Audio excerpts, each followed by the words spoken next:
And to be honest, every time when Professor Altaf here, I'm feeling very happy because he was us since the beginning of this organization. But I want to ask him to allow me for only 2-3 minutes. There's something important I just want to announce.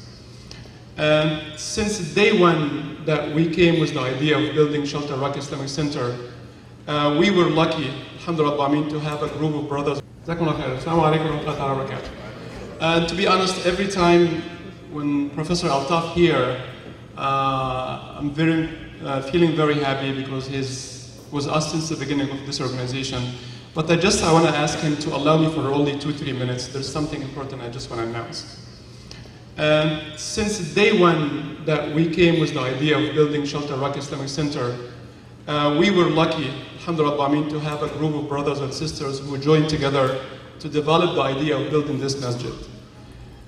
And there's one person, he was the main founder, one of the main founder in this organization from day one.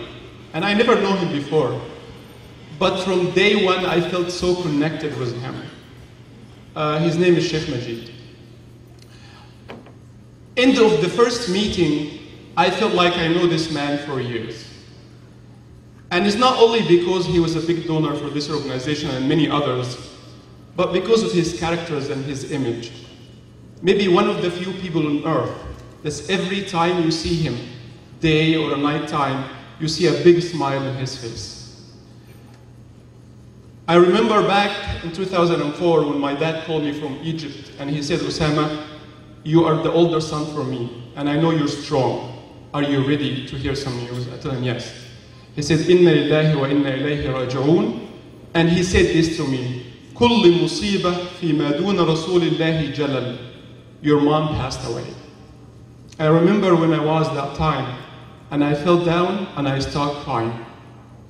And this moment of my life, I will never forget. And life goes until November 11, 2022.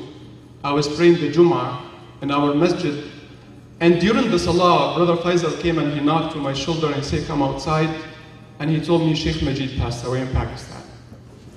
That time I sit down and I repeat what my dad told me a few years ago.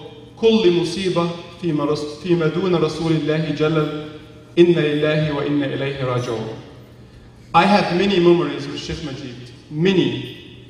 And even though he was not so old or way older than me, but I feel like I'm his older son. I really miss this man. And I pray day and night for Allah subhanahu wa ta'ala to grant him Jannat al-Firdaus and to make us go in the same path that he was going, because there is one quality about Sheikh Majid, his love of the Masjid. So I remember the first $50,000 that goes to our account coming from Sheikh Majid during that time. May Allah subhanahu wa ta'ala make it for him as a house in Jannah, inshallah. I asked Brother Mohit to put this picture because that day he was coming from Jerusalem, from Al-Aqsa. And I am the one who bought this shirt for him, for his kids to know, from Macy's, $150 for a deal to know that. He called me from Jerusalem. He called me from Masjid Al-Aqsa, and he is the only one walked me inside Qubbat al-Sakhra and the mosque. And every time he stuck with an Arabic translation with someone, he FaceTimed me and he said, take the phone and tell him what I need. So there is a Palestinian famous food called Mensa. And he was looking to go or look for a restaurant to eat the Mensa. So he wanted to ask, but the man does not speak English, he just speaks Arabic. He said, Osama, he FaceTimed me, take the phone and tell him I'm looking to eat the Mensa. So I took the phone and I told him, Sheikh Majid looking to marry a Palestinian woman. Then the man looked at him and he said, what? You're so old to get married right now. And then he called me back and we started laughing. I really have a great time with Sheikh Majid. We really miss him so much. May Allah subhanahu wa ta'ala grant him Jannat al-Firdaus.